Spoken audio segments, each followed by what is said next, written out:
Mini episode 1571 of the FDH Lounge is brought to you by Sportsology, delivering unconventional columns and webcasts about sports, TV, music, movies, and more. Follow them on the web at sportsology.com. The FDH Lounge. You want to schedule your life around it. A long time ago, on a gloomy, wet Cleveland spring night, two men stand alone amidst the late-night drizzle. Their voices echo across the vacant station parking lot as they debate the merits of the great American radio show that have been missing for far too long. On that night, an idea was born. That idea became the FDH Lounge.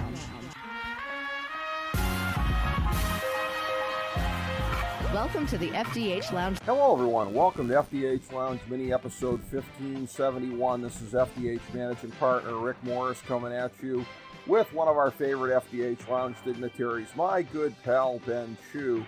And we are breaking down the 2022-2023 NBA season just past Christmas here. That is the traditional, it's a weird thing with the basketball calendar, sort of, viewed as opening day by a lot of folks, which is weird because they actually play several weeks before then. But the point at which supposedly things start getting serious, maybe a little bit somewhat akin to the way that people talk about the quarter pole in baseball. But coming out of that, we've had many interesting developments, and FDH Hoops analyst Ben Chu always has his finger on the pulse. So happy to bring him in as I reach out and make the tag. Ben, very pleased to have you on today, buddy, talking some hoops with you. Well, I appreciate it, Rick, as always, and at least hopefully we'll have some more intrigue past the Christmas point in the NBA season.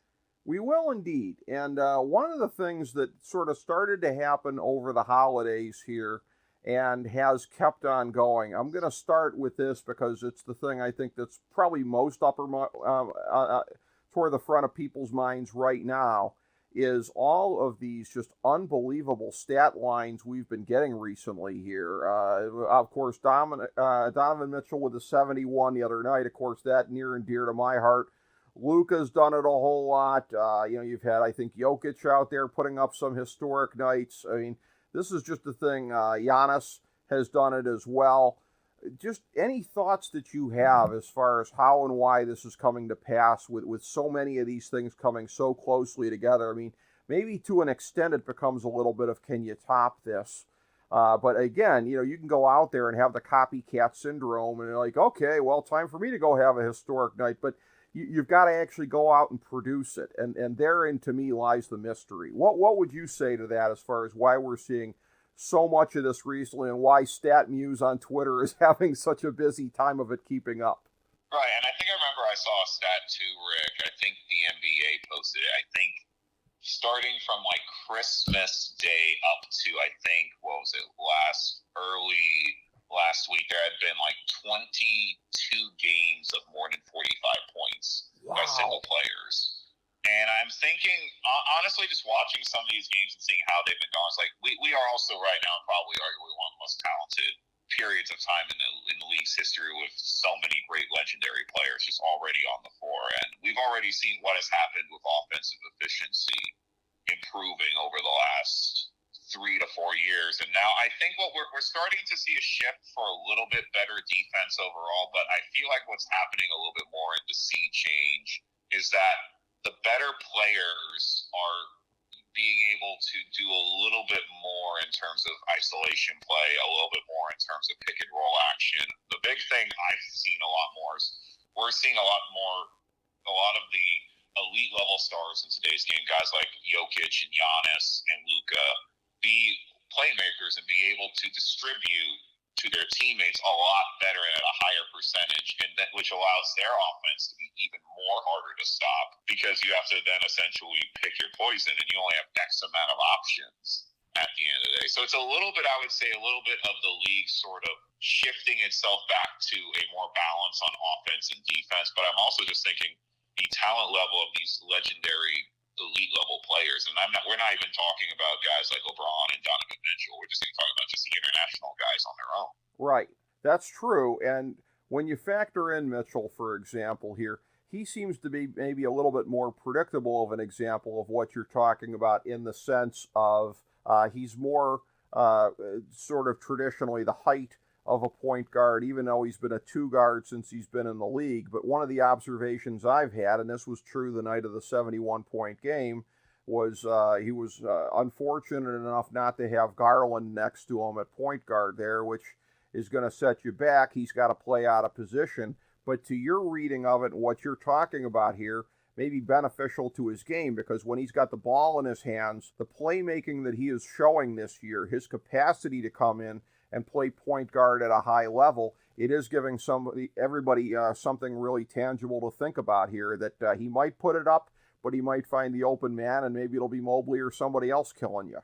And I think, too, just and another great example of this is a guy like Jason Tatum as well, who can sort of isolate on the floor and get his own shot, but then also make plays for his teammates as well. And I think the major thing we're going to start to see moving forward is maybe some different drop coverages on the pick and roll. Maybe teams might play a little bit more zone moving forward. But this always also feels like, too, with the league, the first 40 or so odd games of the season, it usually tends to be players tend to be up. We haven't had any massively major injuries to start the season outside of Steph Curry's couple of weeks off and Anthony Davis's couple of weeks off.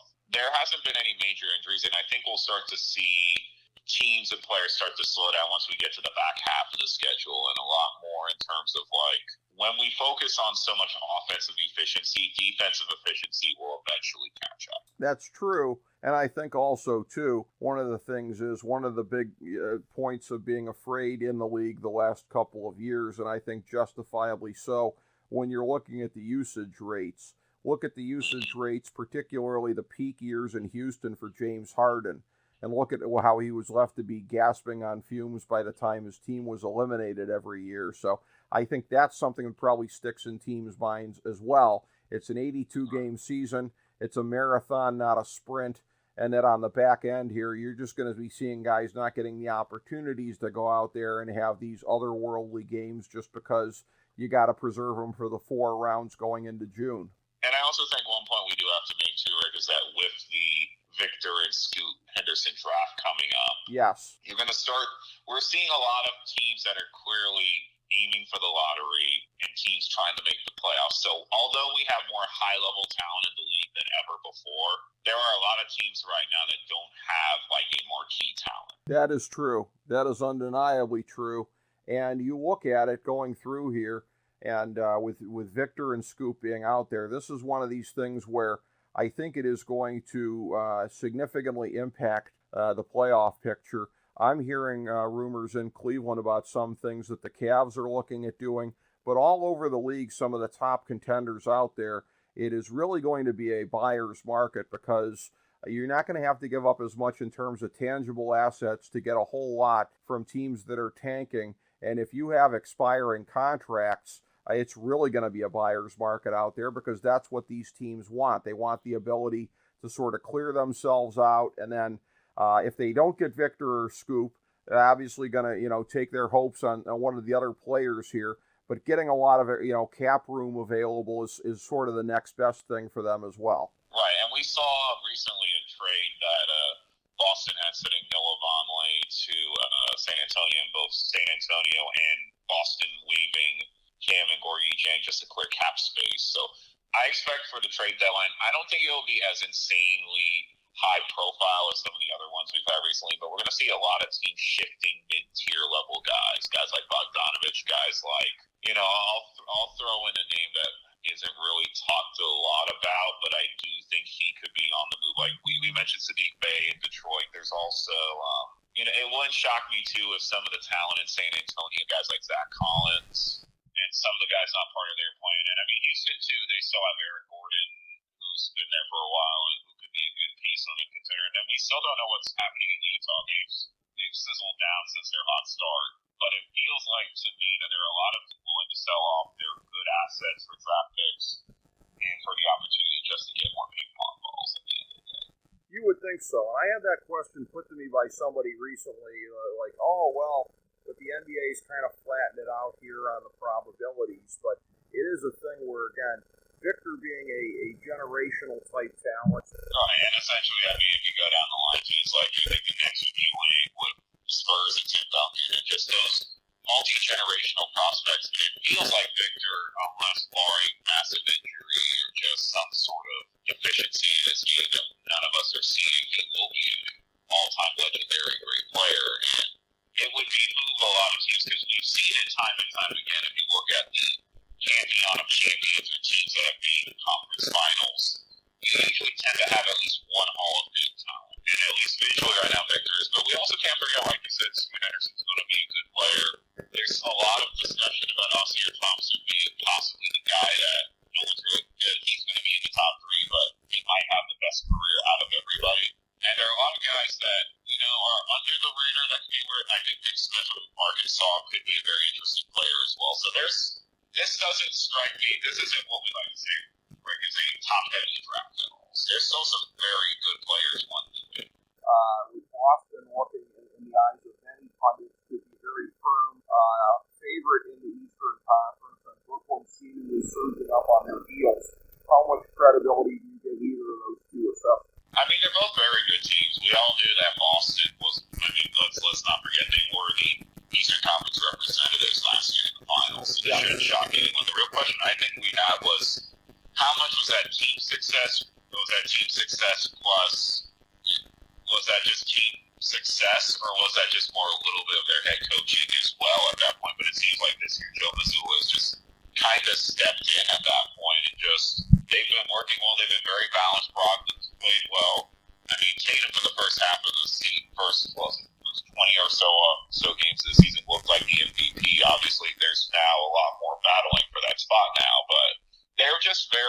We like to say this in the league is that when you have good balance and good bench depth, most of the time you're going to win.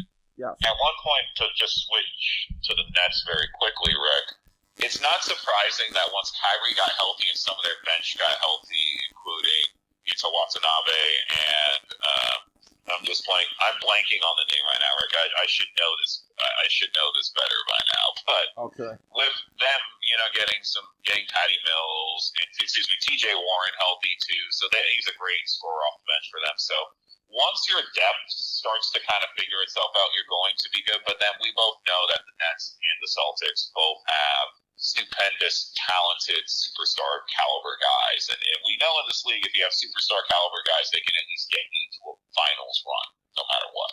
Right. That is definitely true. And again, Boston doing it coming off of losing their head coach, Udoka. I mean, it just the self-inflicted wounds that both teams have overcome to this point, such as Kyrie Irving being on the disabled list. Kyrie Irving out tonight, anti-Semitism, and then Udoka being out for the year for Boston, and probably longer than that based on how they're playing. Just to be able to overcome that is incredible. The other two teams right now that look like teams that are, I think, the strong favorites to be able to come through the first round. Neither one of them surprises in my book. Milwaukee, who I maintain had Middleton been in there last year, I think would have gone back to the finals. Again, Middleton not a factor for them in the first half of the season thus far this year, but they're still way up there towards the top. The Cavs, it took a couple of times for them to beat the Bucks, but they have. The Cavs are a subpar team on the road. That has been their biggest issue right now, and both scoring and defending at the 3 position has been their biggest liability to this point. But Milwaukee and Cleveland looking like it's going to be one heck of a rivalry at the top of the Central Division this year and for years to come, potentially. Right, and I think the big thing, too, is just to start with the Bucks, is that I believe there's a stat so far this year that the big three of Holiday, Giannis, and Chris Middleton have shared the floor for only 73 minutes. So they can definitely be a much better team. They'll have some key contributions. Brooke Lopez is now finally healthy. They'll have some key contribution from guys like Grayson Allen and Marchand Beauchamp as well. The rookie from Seattle has made some impacts in his last couple of games. And they have a very well-balanced, well-coached team under Mike Budenholzer. So it's going to be interesting to see if they can get healthy what this team looks like.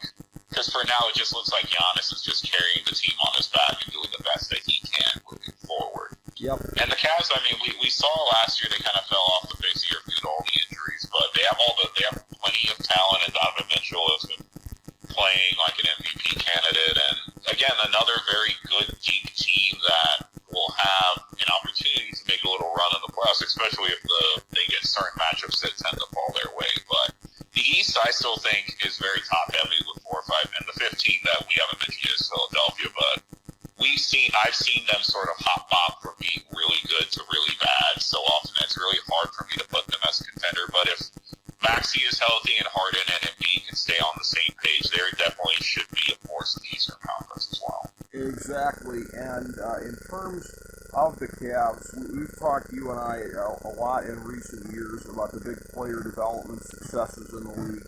Miami, Denver, going back in time further, San Antonio. The Cavs are definitely on that list right now. The fact that that this is being asked in a good season for the Cavs, in a very, very good season for the Cavs, the chatter among the fan bases. So when is Dean Wade going to be back in there? That shows you how great they are at player development, Ben Chu. Right, and I mean, we've also seen, in terms of guys, and I'll use an example in Boston, too. I mean, Sam Hauser was pretty much a non-factor last season, and he's getting a lot of big minutes for them. And then also, we've seen Tatum take it to another level, and we see Jaylen Brown has also improved some of his numbers in recent games as well. So the East is very top-heavy, but, I mean, we could see some other teams sneak in at the end of the year, like Indiana and the Knicks. But it just kind of seems like, in comparison to the West, which just seems like an amalgamation of a bunch of talented teams, the East is pretty more succinct and like there's 4 or 5 that should be facing off for the final. There should be one of these 5 teams should be facing off should be facing off for an NBA Finals. Yes, and Indiana and there we go. I figured it out at some point there. Yes. Indiana and New York. The journey was long, but I got there. You made it there. Indiana and New York have been nice surprises. I don't know that either of those is going to have the lasting power for this year. When you're looking at some of the disappointments of the East thus far, 2 of them are in the Southeast, even though they're the top 2 teams in the standings, Miami and Atlanta. Neither one of them is having the kind of season that they hoped for. And in the case of Atlanta, it is sounding like it might be coming toward the final days of Trae Young, as odd as that may seem, that things could sour that much. But the wheels seem to be coming off there to a degree. And then Toronto. I know that health has not necessarily always been on their side.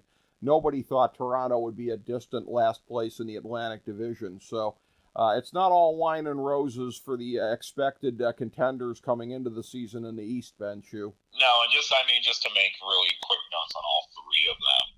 The Hawks have just kind of been weird for the last, since going up bounds. They reminded me a lot of since I'm based in Portland, a lot of that Blazer team that went to the Western Conference Finals and lost to the Warriors. Yes. That they overachieved and then they tried to spend money to keep the team together, and it just never really worked out. And, I mean, obviously, Nate McMillan's an old-school head coach, and I'm not sure if that's the right coach for Trae Young. And we'll see also what happens with there, because they're in this sort of weird hodgepodge, because that they have a lot of good, talented players, but outside of Trae and DeJounte, they really don't. I don't know where the fit is. I don't understand what their plan is really. Right. And if I'm them, if I want maybe to go after Victor or Scoot Henderson, I can't blame them if they want to try and look in options. I don't think Trae Young's going to get traded, but you can't say that's an impossibility at any period of time moving forward. For the Heat, I just honestly feel like the Heat, they had a very good run for the last 4 years, but I can tell their top-level talent is not the same. Lowry hasn't looked like himself in recent games, and then I still think they're very thin up front. I know Bam's a great player, but if you look past Bam, there's not much there. Yep. And it kind of has to come down to Jimmy Butler, who is a fantastic player, but has a lot of mileage on him at this point of his career, and then Tyler Hero having to step up and Caleb Morin having to step up. They just seem like this is the year for Miami to maybe regroup and rebuild their roster a little bit. And then for Toronto, it's very simple, Rick. This should not be super complicated for Toronto, but they can't shoot. They're one of the worst three-point shooting teams in the league. And defensively, while they have a lot of tough matchups, that you can pretty much pack the paint on them because most of their guys are going to be trying to score. Right. And it's going to be interesting to see what Masai Ujiri is going to do. If he wants to blow it up for Victor, or if he wants to try and use some of try and keep this sort of flexy big guy team together. The problem I feel like is that outside of Gary Trent Jr., they don't really have much in terms of outside scoring. Well, exactly. And this is. And let me also note this too, Rick. This is no disrespect to Fred VanVleet, but his first 15 games of the season were not good. No, they weren't. And been that's struggling. the thing, too. You talk about Jimmy Butler, and it's true. A lot of city miles on Kyle Lowry also. I mean, the fact that it's the year 2023 and we're still talking about having any kind of expectations for him whatsoever as far as being a core piece. This is a thing. I'm looking at this here. As we're coming up on our 16th anniversary for the FDH Lounge, that right about marks when Kyle Lowry came into the league. And it's been heavy court numbers most of the years since then. So, again, we should be celebrating the fact that the guy is more than a fringe contributor at this stage of his career. The extent to which Miami is leaning on him, I think, is somewhat of a self-indictment. And I think also, too, it's just Miami has built and made a lot of great players, but they've also made a lot of, I would say, like one-trick pony players. Right. Guys like Hero, guys like Duncan Robinson, who are great scorers, and guys like, that they put through the system, like Wayne Dedman and all. It's like they're good players, but are they difference maker players? And I don't necessarily, you can argue that Hero's there at periods of time, but he's been inconsistent too this season. So yeah, it just kind of feels like they're a team that are meant to have wholesale changes, but they're not there yet. Well, yeah, and they're in that weird fringe right now, Rick. Like, should we be a contender or should we tank? Yes, and again, difference makers don't grow on trees. That is definitely. And one minor point I do want to make, and I'll bring up against Toronto because I did see a recent telecast of theirs, is this season it appeared Nick Nurse is trying to give more ball-sharing duties with guys like Barnes and Siakam and VanVleet in comparison to prior years when VanVleet was pretty much running the show. Right. So it might be a guilt of spreading the love around almost, weirdly enough. Yeah, and that could take some adjustment. I think it's a smart move, particularly when we're talking about... I agree, too. My big issue, again, is their outside shooting is among the worst in the league right now. So yep, and that's... You're not winning in today's NBA if you're not shooting the three-pointer well. Just going to say, that's death in today's NBA, and that is, conversely, how's this for a segue, something that is not an issue as we pivot to the Western Conference. We were just talking about one of the league's great player development stories in Miami, things not going so well for them, things going much better for another of the league's great player development success stories in Denver, as they are lording over the Northwest Division right now as anticipated. Portland getting off to a better start than at least I anticipated. They're hovering right around 500. Utah better than I'd say anybody anticipated. In Minnesota, it's a question of what's the fit looking like with the Twin Towers here. I have to snicker because I think that Mike Gansey and the Cavs made it look easy putting Twin Towers together, but it doesn't work for everybody, as we're seeing with the T-Wolves. And Oak City is pretty much Oak City, although they're playing at a little higher level this year. At just the wrong moment in time when they got a chance to get Victor or Scoop. So the Northwest Division is an interesting picture, but Denver, looking like a very legitimate championship contender, is certainly not an unexpected thing. It's the most expected thing I think we've seen thus far. I'd agree with you, too, and I do feel like they're still not officially playing their best basketball yet, because at least from the games that I've seen of them, they've kind of looked meh on offense. Mm-hmm. I've never gotten to say that about a team in Denver, but they just kind of look meh. Like Jokic is, again, there's not enough in Jokic. Jokic has been spectacular, and at this pacing, if he keeps up these numbers, he should become the first three-time winner, MVP winner in NBA history. Yep. But Jamal Murray's still getting back to his sea legs. Michael Porter Jr. has been in and out of the lineup. And again, they've been kind of relying on a hodgepodge of other guys. Guys like Kentavious Caldwell-Pope.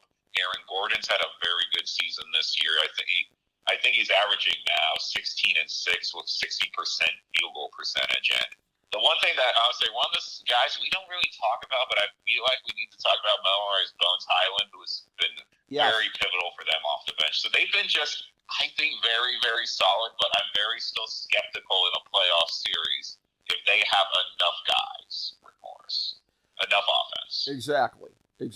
And that's a very interesting thing to keep an eye on going forward here. But that roster is just very, very intriguing. The Pacific Division, I think, this is like the Halley's Comet of years for them, because this is usually a thing where the difference between rich and poor is, quite frankly, as bifurcated as what you'll see in some Southern California communities here, where, you've got the Hollywood Hills over here and you've got Skid Row not too far away, but that's usually what the Pacific Division is, of that kind of a vast spread. Everybody's clumped around 500 right now, which is really, really weird. You've got Sacramento having, again, much like Utah, a much better year than anticipated because of, I think, largely what their offensive, efficiency has been. The Clippers went from not getting much at all out of Kawhi early on to an awful lot out of him recently. You've got Phoenix, which, I think at times has looked like a legitimate championship contender, and at times not. That's how you end up being a 500 team. Golden State, which is just dismal on the road, and the Lakers, who are quite frankly overachieving and being carried by LeBron to a pretty good degree still at his age, just to be this close to 500. Not a playoff team, but again, without Anthony Davis in the lineup, they should be one of the worst teams in the league, and they haven't been on a lot of nights. So the Pacific, just way more of a jumble than we're usually used to seeing. Yeah, and I mean, we've been so used to just Golden State or Laker dominance in recent memory. Yep. So yeah. It should have been surprising. Sacramento has, I think, honestly, they're the most interesting team in the division right now. They really didn't make any big major acquisitions in the offseason, but you can just I'll say this, Rick, because we've had a lot of discussions that regarding Mike Brown, but it does feel like to me that Mike Brown is using a lot of the little tricks and tips that the Golden State offense is. De'Aaron Fox has had a very good season. Sabonis should be an all-star at this point. Yep.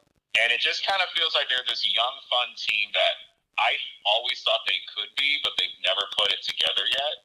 The Beam team is finally here.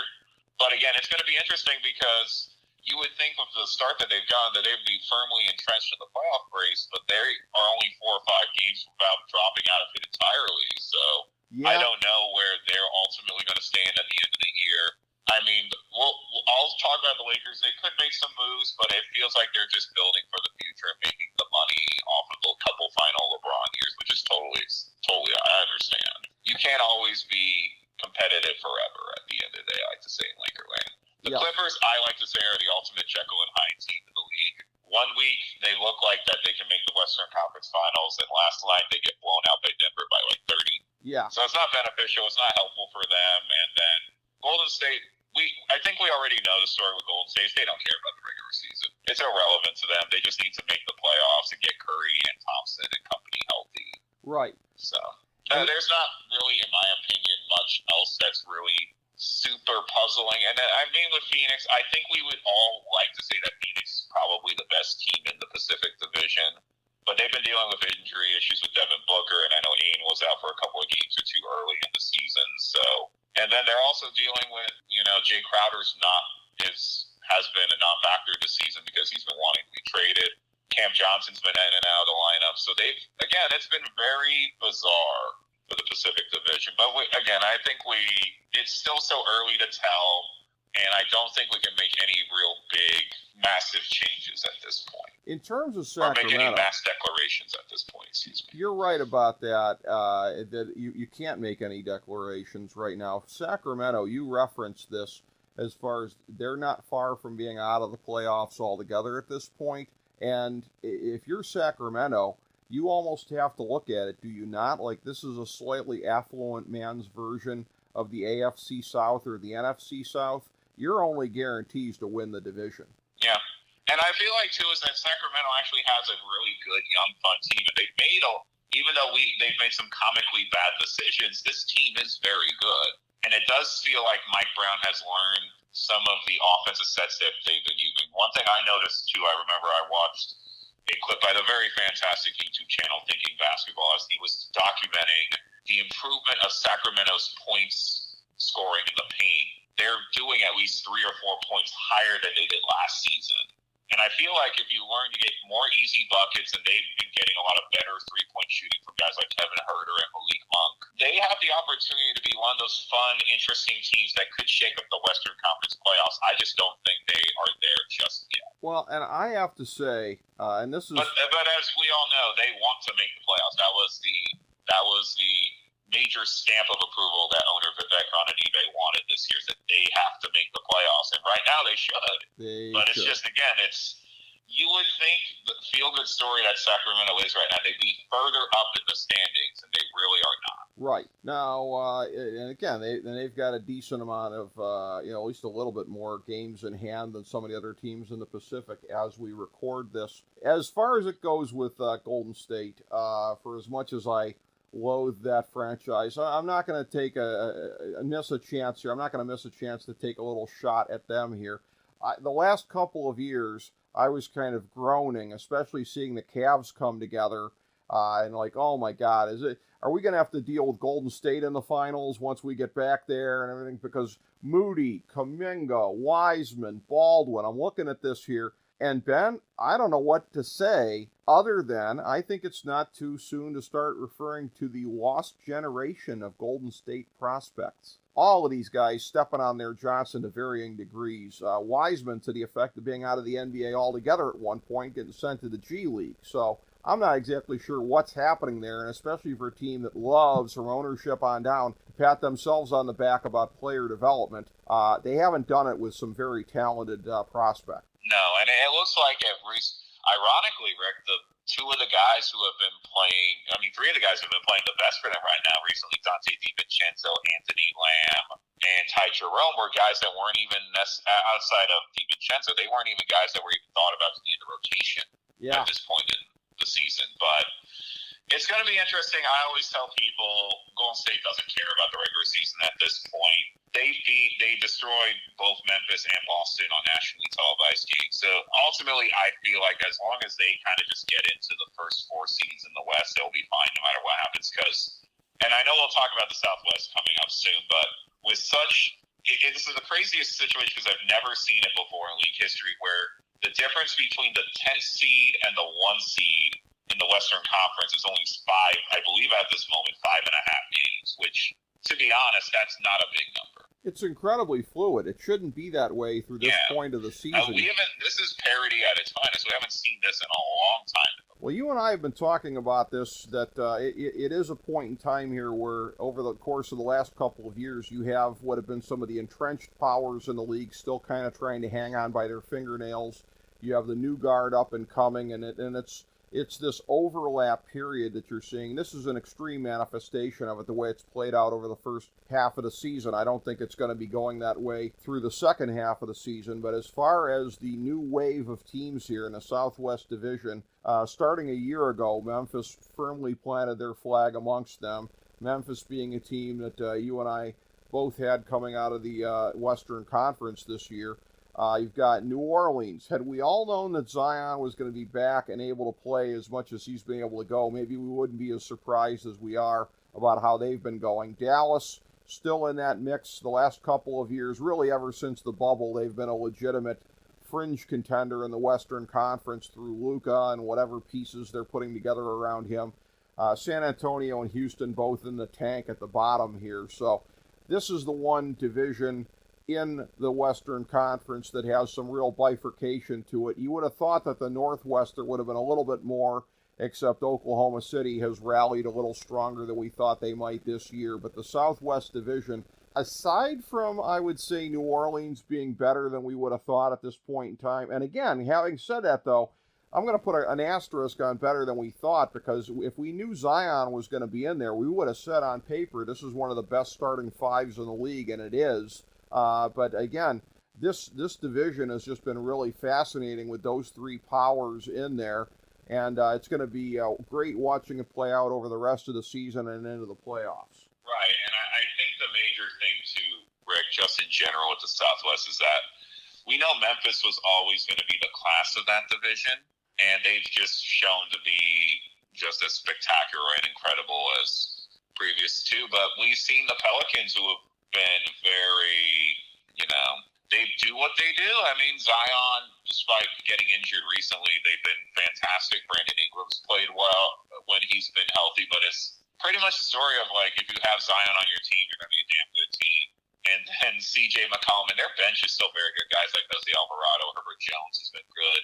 Dyson Daniels, when he's gotten minutes to play well, and they got Valanciunas as well. It's just, again, it's such a weird scenario. I've never seen this happen before, Rick, where it's so early, but we're seeing a lot of these really good young teams like Denver, the Pelicans, and Memphis play super well to start the season, but they're all hodgepodge together, so I have no idea what's going on. No, that's true. That's a very good point. I think a lot of us expected Memphis just to roll through. Well, with the asterisk on that of, I think you had Bane missing a period of time here, so we knew that they weren't going to be completely healthy and completely all on the same page health-wise for a period of time. Their ability to blow past that and be right there in the conversation right now for the 1 seed in the West is, I think, what's been most impressive with them, and their capacity to build off of what they did last year. And the way that Golden State really trash-talked them here in the offseason and acting like a team that, had proven something already when they hadn't. Memphis has just taken the motivation from how last season ended and just kept on going. And like you said, very, very impressive on their part. Right. And I think also, too, Rick, just in general, just with how a lot of these top teams in the West have been playing this year, it's through a lot of balance, getting easy baskets. And it's not surprising if you think about it. The Pelicans, the Grizzlies, and Nuggets all have very similar rosters in a way. They have that one guy who can score from anywhere on the floor. And speaking of Zion, and Jokic, but they all have a lot very good supporting cast with a lot of solid guys who can make easy baskets and do the things that are needed to be done. Yes, and again, I'm not necessarily sure I answer your question that well, but it's just, even I will note this too, even the bad teams in the Southwest got teams like Houston and San Antonio. They got a lot of good young talent, even though they're not playing well right now. Jabari Smith has come up recently, and guys like Jeremy Sochin for San Antonio are guys who it's going to be interesting if they get some of the better young talents in the league, what they could look like next season. You actually did answer my question because, again, about Memphis, the fact that Ja has been in there and been a constant, you make a very good point that he's been anchored by maybe sort of a revolving door of some other players here because of injuries, but that does explain an awful lot about where they're at. Just big picture-wise, I know I had Milwaukee, Memphis in the finals. You had, much to my gratitude, Cleveland and Memphis in the finals here. Big picture, I don't see anything that punctures either scenario that either one of us had. Do you see anything at this point that does? The most obvious one to me would be Golden State. Despite what everyone says, Golden State's still Golden State. It doesn't. You still have the arguably greatest shooter in NBA history on your team, and despite all the issues they have, ultimately in the NBA, Rick, what are you trying to do? Win home games in the playoffs. All right. And there might be no one better than Memphis, not Memphis, but Golden State in doing that. But again, another thing I will say is that in speaking of home court advantages, now let's not forget that the Denver Nuggets have a huge home court advantage. They do. In terms of the rarefied air of Colorado. They do. So it's going to be interesting to see how teams go in and are impacted by that. But ultimately, if I'm going to be honest, it's such a hodgepodge right now that I don't even think our predictions are really that they're perceptually far off. But even I will say it's like I don't know. It's really hard to tell right now. Okay. Well, last question I have for you, since you phrased it that way, you gave me a very good setup here. You've got Boston in the East that a lot of people are already crowning as the East champions. You mentioned Golden State in the West. Which one of last year's two finalists is a bigger threat to our scenarios? Me being Milwaukee, Memphis, you being Cleveland, Memphis. Who's the bigger threat to that, Boston or Golden State? I would say, if I'm being totally honest, I'm going to say Boston just because I think they're the best team. Okay. Of that situation, but I will say again, Rick, we're prisoners of the moment right now because the West is so hodgepodgey. Right. Again, Golden State right now, they're in the 8th spot. They win 2 games, they're already in 3 to 4. It's still, yep. I think perceptually in the playoffs, if Golden State gets in, they're still a tough out no matter who they get. I agree. And I don't know what you can say. Yeah. I mean, it is hard to say right now. It's fascinating start to the season here, the way that things have gone, and pardon me, look forward to continuing to break it down with you as we go further along through the season here. Thank you very much for making time, Ben Chu. No problem, my friend. Appreciate you as always. I know the check is in the mail somewhere. It is, absolutely. It's on its way. And boy, is it going to have accrued a lot of interest by then. Thank you so much, Ben Chu, and thank you everybody for tuning in to FDH Lounge mini episode 1571.